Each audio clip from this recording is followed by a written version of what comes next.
ഓം നമോ ഭഗവതേ വാസുദേവായ. ഹരി ഓം. ശ്രീമദ് ഭാഗവതത്തിലെ ഷഷ്ഠസ്കന്ധത്തിലെ 19-ാം അധ്യായമാണ് നമ്മളിനി നോക്കുന്നത്. ഈ 19-ാം അധ്യായത്തോടു കൂടി ഈ സ്കന്ധം അവസാനിക്കുകയാണ് കേട്ടോ. ഇതുകൊണ്ട് തീരുന്നു. ഇതിനകത്ത് കുറച്ച് ശ്ലോകങ്ങൾ എത്രയാണെന്ന് ഞാൻ കൃത്യമായിട്ട് ഓർക്കുന്നില്ല. 32 ശ്ലോകങ്ങളേ ഉള്ളൂ. പെട്ടെന്ന് തന്നെ തീരും. ഹരി ഓം. ശ്രീമദ് ഭാഗവതം ഷഷ്ഠസ്കന്ധം 19-ാം അധ്യായം. രാജോവാച വ്രതം പുംസവനം ബ്രഹ്മൻ ഭവതാ യദുദീരിതം തസ്യ വേദിതുമിച്ഛാമി യേന വിഷ്ണു പ്രസീദതി. ബ്രഹ്മൻ സർവജ്ഞ, എല്ലാം അറിയാവുന്നവനെ ബ്രഹ്മാവ് എന്ന് വിളിക്കുന്ന ബ്രഹ്മൻ എന്നാണ് പ്രശ്ലേഷം ഇട്ടിരിക്കുന്നുണ്ടോ. അപ്പം പ്രശ്ലേഷമല്ല, എക്സ്ക്ലമേഷൻ മാർക്ക് എല്ലാം തെറ്റിപ്പോകുന്നു പറയുന്നത്. Exclamation mark Brahman. അപ്പോൾ അതാണ് നമ്മൾ ആരോടാ പറയുന്നത് എന്നുള്ളതിൻ്റെ ഒരു അറിവ് നമുക്ക് ആ ഒരു ശ്ലോകത്തിൽ നിന്ന് കിട്ടുന്നത്. ഈ എക്സ്ക്ലമേഷൻ മാർക്ക് സംബോധന ചെയ്യുന്നത് അതുകൊണ്ടാണ്. ഈ പുംസവനം എന്ന വ്രതം ആരാൽ പറയപ്പെട്ടുവോ, ഭഗവാനാൽ അങ്ങയാൽ പറയപ്പെട്ടുവോ, അതിൻ്റെ വിശേഷമായ ആ സമ്പ്രദായത്തെ, ആ രീതിയെ എനിക്കറിയാൻ ആഗ്രഹമുണ്ട്. വിഷ്ണു എങ്ങനെയൊക്കെ ആയാൽ വിഷ്ണു ഏതിൽ പ്രസാദിക്കും എന്നൊന്നുകൂടെ പറഞ്ഞു തരുമെന്ന്. ആ പുംസവൻ എന്ന് പറഞ്ഞാൽ അത്ര വലിയൊരു വ്രതമായിരുന്നു. അതിൽ വിഷ്ണു ഭഗവാൻ മഹാവിഷ്ണു പ്രസീതനായതുകൊണ്ടാണല്ലോ ഈ പ്രജേതസ്സുകളുണ്ടായപ്പോൾ അവർക്ക് മരുത്തുക്കൾ ഉണ്ടായപ്പോൾ എന്തൊക്കെയോ തെറ്റിപ്പോകുന്നു പറയുമ്പോൾ മരുത്തുക്കൾ ഉണ്ടായപ്പോൾ അവർക്ക് ജീവൻ കിട്ടിയത് ഇന്ദ്രനാൽ എൻ്റെ വജ്രത്താൽ ഹനിക്കപ്പെട്ടിട്ടും മരിക്കാതെ ആയത് എന്തുകൊണ്ടാണ്? ശരിക്കും പറഞ്ഞാൽ ഈ ഭഗവാന്റെ അനുഗ്രഹം, അതായത് പരീക്ഷത്തിന് കിട്ടിയതുപോലെയുള്ള ഒരു ചക്രം, ഒരു വലയം ഭഗവാൻ വലയം ചെയ്ത് സൂക്ഷിച്ചുകൊണ്ടാണ് ആ ഗർഭത്തെ, അല്ലെങ്കിൽ ആ ഗർഭസ്ഥ ശിശുവിനെ കൊന്നിട്ട് വീണ്ടും വീണ്ടും ഖണ്ഡിച്ചിട്ട് പോലും അത് ഇല്ലാതാകാനായിട്ട് അത്രയും മാത്രം വിശേഷമുള്ളതായിട്ടുള്ള ആ വിഷ്ണു പ്രീതികരമായിട്ടുള്ളതാണ് പുംസവനം. അതിനെക്കുറിച്ചൊന്ന് പറഞ്ഞു തന്നാലും എന്ന് പറയുകയാണ്. ഒത്തിരി വിശദീകരിക്കണ്ടല്ലേ, നമുക്ക് പോകാം. ശ്രീശുക ഉവാച ശുക്ലേ മാർഗശിരേ പക്ഷേ യോഷിത് ഭർത്തുരരുജ്ഞയാ ആരഭേദവ്രതമിതം സർവകാമികമാദിതാം. യോഷിത സ്ത്രീ ഭർത്താവിൻ്റെ സമ്മതത്തോടുകൂടി ധനുമാസത്തിൽ ശുക്ലപക്ഷത്തിൽ 1-ാം ദിവസം മുതൽ, പ്രഥമ മുതൽ ആദിത എന്ന് വെച്ചാൽ ആദ്യം തൊട്ടേ സർവകാമിതം, എല്ലാ ആഗ്രഹങ്ങൾക്കും സാധ്യമായ ഈ വ്രതത്തെ ആരംഭിക്കണം. ആ വ്രതത്തെക്കുറിച്ച് അവർ കർശനമായ വ്രതമാണ്. അതിനെക്കുറിച്ച് നമ്മൾ ഒരിടത്തും ആരും കേട്ടതായിട്ട് ഓർമ്മയുമില്ല. നമ്മുടെ ഒരു പുരാണങ്ങളിലും ഇതിനകത്ത് ഇത് ഇത്ര വിസ്തരിച്ച് പറയുന്നതല്ലാതെ വേറെ ആരും അത് ആചരിച്ച് വന്നതിനെക്കുറിച്ച് ഒരിടത്തും പറയപ്പെട്ടിട്ടില്ല.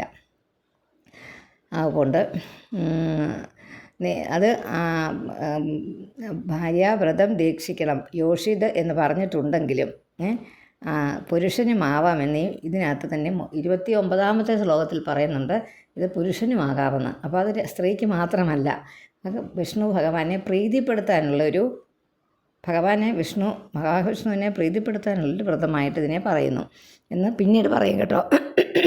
നിശമ്യ മരുതാം ജന്മ ബ്രാഹ്മണാനനുമന്ത്രേജ സ്നാത്വാ ശുക്ലദതി ശുക്ലേ വസീതാലങ്കൃതേംബരേ പൂജയേത് പ്രാതരാശാത് പ്രാക് ഭഗവന്തം ശ്രീയാസഹ. അത് വൃത്തിയായിട്ട് വ്രതാരംഭത്തിന് മുമ്പ് ഉത്പത്തി വായിച്ച് കേൾക്കണം. ആ വ്രതം കേൾക്കുന്നതിന് മുമ്പ് ഈ ഭാഗമൊക്കെ വായിച്ച് കേൾക്കണം. പിന്നെ ബ്രാഹ്മണരിൽ നിന്ന് വ്രതത്തിന് അനുജ്ഞ വാങ്ങിക്കണം. അതുപോലെ തന്നെ അത് നിയമങ്ങളെ ചെയ്യേണ്ട നിയമങ്ങളെയും പറയുന്നു. കാലത്ത് തന്നെ പല്ല് തേച്ച് ദന്തശോധനയൊക്കെ ചെയ്ത്, അതായത് പല്ല് തേച്ച്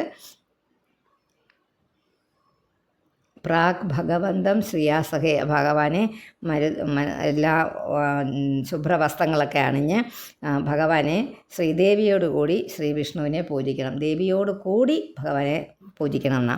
അലം ദേ നിരപേക്ഷായ പൂർണ്ണകാമ നമോസ്തുതേ മഹാവിഭൂതിപതയേ നമ സകല സിദ്ധയേ നമസ്കരിക്കണം. അതിനുള്ള മന്ത്രങ്ങളും പറയുന്നുണ്ട്. അതൊക്കെ അങ്ങ് പറഞ്ഞു പോകുന്നേ ഉള്ളേ. അലം തേ നിരപേക്ഷായ പൂർണ്ണകാമ നമോസ്തുതേ മഹാവിഭൂതിപതയെ നമസ്സകലസിദ്ധയെ, അതൊക്കെ മന്ത്രങ്ങളാണ്.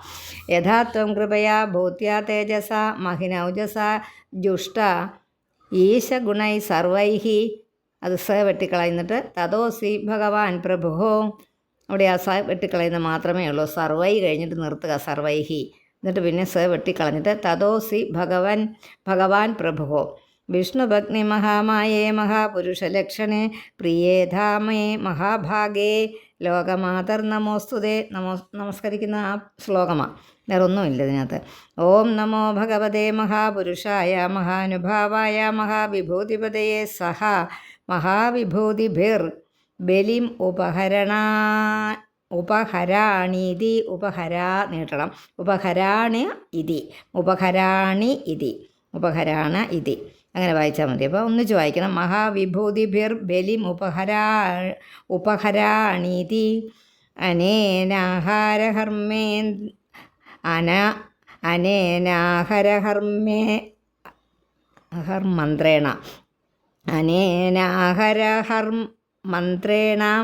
വിഷ്ണോരാവാഹനാർഘ്യ പാദ്യോപസ്പർശന സ്നാനവാസ ഉപവീത വിഭൂഷണ ഗന്ധപുഷ്പ ധൂപദീപോപഹാരാദി ഉപചാരാംശ സമാഹിതുമതിരുപാഹരേത്. അത്രയും ഗദ്യം പോലെയാണ് പറഞ്ഞിരിക്കുന്നത്. അനേന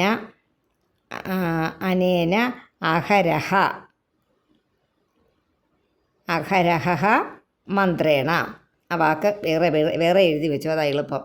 അനേന അഹരഹ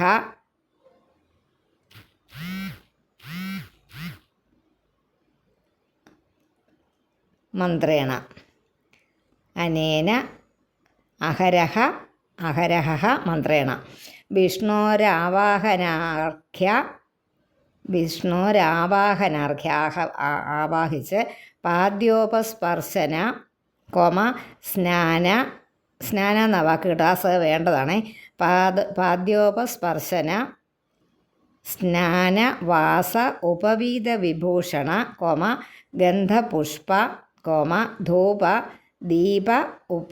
ദീപോപഹാര എന്ന ദീപോപഹാര വരെ വായിക്കാം. ആദി ഉപചരാംശ, അങ്ങനെ തന്നെ എഴുതി വെക്കണം കേട്ടോ. ദീപോപഹാരാദി ഉപചാരാംശ സമാഹിതമതിർ ഉപാഹരേത്. ഒന്നുകൂടെ വായിക്കാം ഞാൻ. അനേന അഹരഹർ മന്ത്രേണ വിഷ്ണോരാവാഹന ആർഘ്യ പാദ്യോപസ്പർശന സ്നാന വാസ ഉപവീത വിഭൂഷണ ഗന്ധ പുഷ്പ ധൂപ ദീപോപഹാര ആദി ഉപചരാംശ സമാഹിതമതിർ ഉപാഹരേത്. ഹവിശേഷം തു ജുഹുയാത് അനലേ ദ്വാദശാഹുതി. ഓം നമോ ഭഗവതേ മഹാപുരുഷായ മഹാവിഭൂതിപതയെ സ്വാഹേതി. ശ്രിയം വിഷ്ണും ച വരദാവാശിഷാം പ്രഭവാവുഭൗ ഭക്ത്യാ സംപൂജയേത് നിത്യം യദീച്ഛേത് സർവസമ്പദ. യദി അത് ഒന്നിച്ച് ദീക്ക് നീട്ട് വന്നത്. യദീച്ഛേത് സർവസമ്പദ. പ്രണമേദ്ദണ്ഡവദ് ഭൂമൗ ഭക്തിപ്രഹ്വേണ ചേതസ ദശവാരം ജപേൻ മന്ത്രം തതസ്തോത്രം ഉദീരയേത്.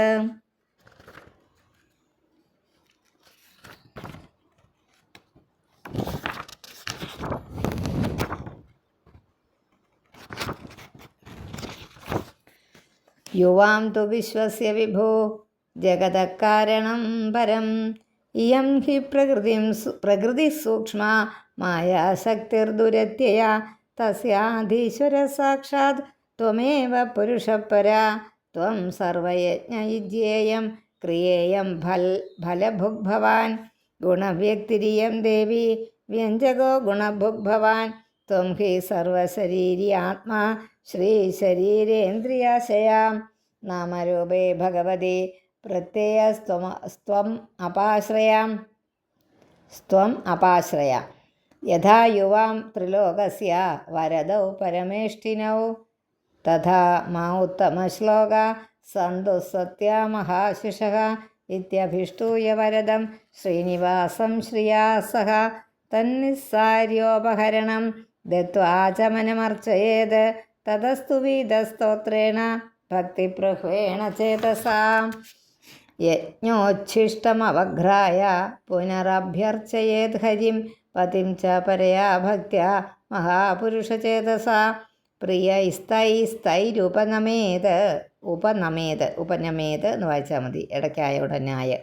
പ്രിയൈസ്തൈസ്തൈരുപനമേത് പ്രേമശീലസ്വയം പതി ബിഭ്രയാത് സർവകർമാണി പത്ന്യാ ഉച്ചാവചാനിജ കൃതമേകതരേണാപി ദമ്പത്യോരുഭയോരപി പത്ന്യാം കുര്യാത് അനർഹായാം പതിരേതത് സമാഹിത. വിഷ്ണോർവ്രതമിതം ബിഭ്രത് ന, അവിടെ ബിഭ്രത നാക്കിയിട്ട് പിന്നെ നാ വേറെ പറയണം. ന വിഹന്യാത് കഥഞ്ചന വിപ്രാൻ സ്ത്രീയോ വീരവതി സ്രഗന്ധ ബലിമണ്ഡനൈഃ അർച്ചേത അഹരഹർഭക്ത്യാ ദേവം നിയമമാസ്ഥിതഃ ഉദ്വാസ്യ ദേവം സ്വേധാംനി തന്നിവേദിതമഗ്രതഃ. അദ്യാദാത്മവിശുദ്ധ്യർത്ഥം സർവകാമർത്ഥയേ തഥാ ഏതേന പൂജാവിധിന മാസാൻ ദ്വാദശഹായന. ഒന്നുകൂടെ വായിക്കാതെ. അദ്യാത് ആത്മവിശുദ്ധ്യർത്ഥം സർവകാമർത്ഥയേ തഥാ ഏതേന പൂജാവിധിന മാസാൻ ദ്വാദശഹായനം നീത്യാധോപചരേത് സാധ്വേ കാർത്തികേ ചരമേഹനി ശോഭോദേപ ഉപസ്പൃശ്യ കൃഷ്ണമഭ്യർച്ച്യ പൂർവവദ പയശ്രുതേന ജുഹുയാത് ചരുണ സഹസർപ്പിഷ പാകയജ്ഞവിധാനേന ദ്വാദശൈവാഹുതിപതിഃ. ആശിഷ ശിരസാദായ ദ്വിജൈപ്രീതൈ സമീരിതാഃ പ്രണമ്യ ശിരസാ ഭക്ത്യാ ഭുഞ്ജീത തദനുജ്ഞയാ ആചാര്യമഗ്രത കൃത്വാ വാഗ്യത സഹ ബന്ധുഭിഃ ദദ്യാത പത്ന്യൈചരോശേഷം സുപ്രജാസ്ത്വം സൗഭഗം ഏതച്ചരിത്വാ വിധിവത് വ്രതം വിഭോർ അഭീപ്സിതാർത്ഥം ലഭത്തെ പുമാനിഹ സ്ത്രീത്വേദാസ്തായ ലഭേദ സൗഭഗം ശ്രിയം പ്രജാം ജീവപതിം യശോഗൃഹം. അതൊന്നുകൂടെ വായിക്കാമേ. ഏതച്ചരിത്വാ വിധിവത് വ്രതം വിഭോഃ അഭീപ്സിതാർത്ഥം ലഭത്തെ പുമാനിഹ സ്ത്രീത്വേദാസ്തായ ലഭേദ സൗഭഗം ശ്രിയം പ്രജാം ജീവപതിം യശോഗൃഹം. കന്യാ ച വിന്ദേത സമഗ്രലക്ഷണം വരം ത്വവീര ഹത കിൽബിഷാഗതിം മൃതപ്രജാജീവസുതാ ധനേശ്വരേ സുഭഗാ രൂപഗമ്യം. അതായത് പറയുക അതിൻ്റെ ഫലശ്രുതി. വിവാഹം കഴിയാത്തവൾ ഈ വ്രതം അനുഷ്ഠിച്ചാൽ ഗുണസമ്പന്നനായ ഒരു ഭർത്താവിനെ കിട്ടും. വിധവയായിട്ടുള്ളവൾ പാപഹീനിയായിട്ട് വൈകുണ്ഠലോകം ഗമിക്കും ഈ വ്രതം ആചരിച്ചാൽ. പുത്രൻ്റെ മരണത്താൽ ദുഃഖിക്കുന്നവർക്കും സങ്കടപ്പെടുന്നവർക്കും ദീർഘായുസ്സുള്ള ഒരു പുത്രനുണ്ടാകും. പിന്നെ വളരെയധികം ധനമുണ്ടെന്നിരിക്കലും സൗന്ദര്യം ഇല്ലാതിരിക്കുന്നവൾ മഹാസുന്ദരിയായി ഭവിക്കും. എല്ലാം ഉണ്ട്, പക്ഷെ സൗന്ദര്യമില്ലാത്തവളോ, അവൾക്ക് ഈ വ്രതം അനുഷ്ഠിക്കുന്നവൾ സുന്ദരിയായി തീരും. ജന്മസിദ്ധങ്ങളായ അതായത് നമ്മൾ സഞ്ചിതമായിട്ട് കൊണ്ടുവന്ന പല ദോഷങ്ങളും നമ്മുടെ കൂടെ ഉണ്ടെന്നാണ് പറയുന്നത്. അതിൻ്റെയാണ് നമ്മൾ അനുഭവിക്കുന്നത്. അതിനെയെല്ലാം നശിപ്പിക്കാനുള്ള ശക്തി ഈ വ്രതത്തിനുണ്ട്. അപ്പോൾ സഞ്ചിതമായിട്ട് കൊണ്ടുവന്ന കർമ്മത്തിന് നമ്മുടെ പുരാണങ്ങളിൽ പറഞ്ഞു തരുന്നുണ്ട്. കാരണം അത് നടക്കുകയില്ലാത്ത കാര്യമായതുകൊണ്ടാണ് പറഞ്ഞു തരുന്നതേ. ഒരു വർഷക്കാലം ഇതിങ്ങനെ ഈ വ്രതം ദീക്ഷിക്കുക എന്ന് പറയുന്നത് വളരെ കഠിനമായ കാര്യം. അത് സാധ്യമല്ല.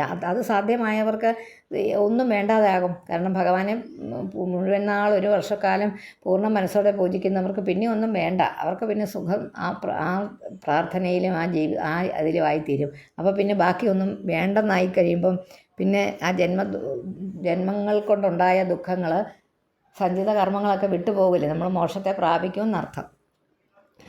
തുഷ്ടാ പ്രയച്ഛന്തി വിന്ദേദ്വിരൂപ വിരുജാ വിമുച്യതേ യ ആമയാവീന്ദ്രിയകൽപ്പദേഹം ഏതത്പടൻ അഭ്യുദയേ ച കർമ്മണി അനന്തതൃപ്തി പിതൃദേവതാനാം. സൗന്ദര്യമില്ലാത്തവൾ സുന്ദരിയാകും. രോഗമുള്ളവൻ എല്ലാ രോഗങ്ങളും ഇല്ലാതായിട്ട് നല്ല ശക്തിയുള്ള ഇന്ദ്രിയങ്ങളോട് കൂടിയ ശരീരത്തോടു കൂടിയവനായിത്തീരും. ശ്രേയസ്കരങ്ങളായ യാഗം, ശ്രാദ്ധം മുതലായ കർമ്മങ്ങൾ നടത്തുന്ന അവസരത്തിൽ ഇതിനെ പഠിക്കുകയോ കേൾക്കുകയോ, ശ്രാദ്ധം ചെയ്യുന്ന സമയത്തൊക്കെ ഈ 19-ാം അധ്യായം വായിക്കുകയാണെങ്കിൽ അത് വളരെ പ്രയോജനം ചെയ്യും. ഇതിനെ പഠിക്കുകയോ കേൾക്കുകയോ ചെയ്യുന്നതുകൊണ്ട് ദേവന്മാരും പിതൃക്കളും പരമസംതൃപ്തിയെ പ്രാപിക്കും. അപ്പോൾ ഇങ്ങനെ നമ്മൾ പല കാര്യങ്ങൾ, നമ്മൾ ഭാഗവതത്തിനെ ആശ്രയിക്കുന്നവർക്ക് പല കാര്യങ്ങളും പല ഭാഗങ്ങൾ വായിക്കാൻ പറയാറുണ്ട്. അപ്പോൾ പിതൃകർമ്മങ്ങൾ അനുഷ്ഠിക്കുന്ന സമയത്ത് ഈ ഷഷ്ഠസ്കന്ധത്തിലെ 19-ാം അധ്യായം വായിക്കുന്നത് പ്രയോജനകരമാകും എന്ന് ഈ ശ്ലോകത്തിൽ പറഞ്ഞിരിക്കുന്നു. അതേ ഉള്ളൂ കേട്ടോ. അത് ആരെങ്കിലും ചെയ്യുന്നുണ്ടോ എന്നൊന്നും എനിക്കറിഞ്ഞുകൂടാ. ഇതിനകത്ത് ഇങ്ങനെ പറയുന്നുണ്ട്. അത് നമുക്ക് ഓരോരുത്തർക്കും അവരവരുടെ ഇഷ്ടത്തിനത് ചെയ്യുന്നതിന് കുഴപ്പമില്ല. നിങ്ങളത് എഴുതി വയ്ക്കുക. പഠിപ്പിക്കുന്നതിനോ ആരോടെങ്കിലും പറഞ്ഞു കൊടുക്കുന്നതിനും തെറ്റില്ല. ഞാനിത് ഈ കൂട്ടത്തിൽ പറയുന്നതേ ഉള്ളൂ. അതുകൊണ്ട് ഈ അധ്യായം, അതായത് 6-ാമത്തെ സ്കന്ധത്തിലെ അവസാന അധ്യായമായ 19-ാം അധ്യായത്തിൽ പുംസവന വ്രതത്തെക്കുറിച്ച് കീർത്തിക്കുന്ന സമയത്ത് അതിൻ്റെ നമ്മൾ പറയില്ലേ സ്തോത്രമൊക്കെ ചൊല്ലുന്നതിൻ്റെ അനുഗ്രഹം എന്താണെന്ന്, അതിന് വേണ്ടിയിട്ട് എന്താണ് അതിൻ്റെ ഫലപ്രാപ്തി എന്ന് പറയുന്ന കൂട്ടത്തിൽ ഇങ്ങനെ പറയുന്നുണ്ട്. അതുകൊണ്ട് ഏത് അധ്യായം വായിക്കണം? പിതൃകർമ്മം ചെയ്യുമ്പോൾ, പിതൃക്കളുടെ കർമ്മങ്ങൾ ചെയ്തുകൊണ്ടിരിക്കുമ്പോൾ ഈ അധ്യായം വായിക്കുന്നത് പ്രയോജനകരമായിരിക്കും. ആർക്കെങ്കിലും വേണമെങ്കിൽ അത് എഴുതിയിടാം. നമ്മളുടെ കൂട്ടത്തിൽ ഉള്ളവർക്ക് പറഞ്ഞു കൊടുക്കാം. നിങ്ങൾ എന്തറിവ് കിട്ടുന്നത് നിങ്ങൾ അടുത്ത ആളിനോട് പറയുക കേട്ടോ. ഇത് ചെയ്തോളുക. ഇതിനകത്ത് പറഞ്ഞിരിക്കുന്നത് തന്നെയാണ്. വിന്ദേത് വിരൂപ വിരുജാ വിമുച്യതേ യ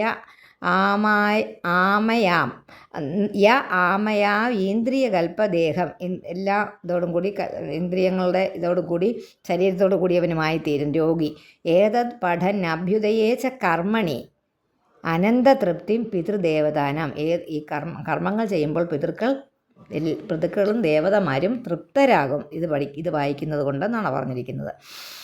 തുഷ്ടാ പ്രയച്ഛന്തി സമസ്തകാമാൻ ഹോമാവസാനേ ഹുതഭുഗ് ശ്രീഹരിശ രാജൻ മഹന്മരുതാം ജന്മപുണ്യം ദിതേർവൃതം ചാഭിഹിതം മഹത്തേ.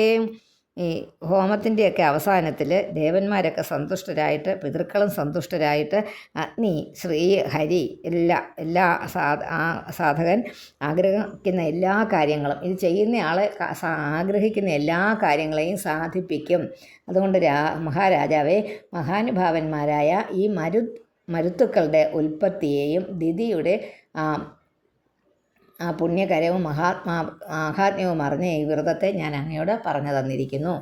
ഇത് ശ്രീമദ് ഭാഗവതേ മഹാപുരാണേ ഷഷ്ഠസ്കന്ധേ ക്രിയാനിരൂപണ പ്രകരണേ പുംസവന വ്രതസ്യാന്തരംഗക്രിയാനിരൂപണം നാമ ഏകോന വിംശോധ്യായ സമാപ്തോയം ഷഷ്ഠസ്കന്ധക. ഈ അധ്യായത്തിൻ്റെ പാരായണം ഞാൻ വേറെ ഇടുന്നില്ല. കാരണം നമ്മൾ കൂടുതലും വായിച്ചത് തന്നെയാണ് വായിച്ചിരിക്കുന്നത്. ഇടയ്ക്ക് മാത്രം 1-2 പിന്നെ പറഞ്ഞിട്ടുണ്ടെന്നേ ഉള്ളൂ. അതിന് പാരായണം മാത്രമായിട്ടൊന്നും ഞാൻ ഇടുന്നില്ല. ഹരി ഓം.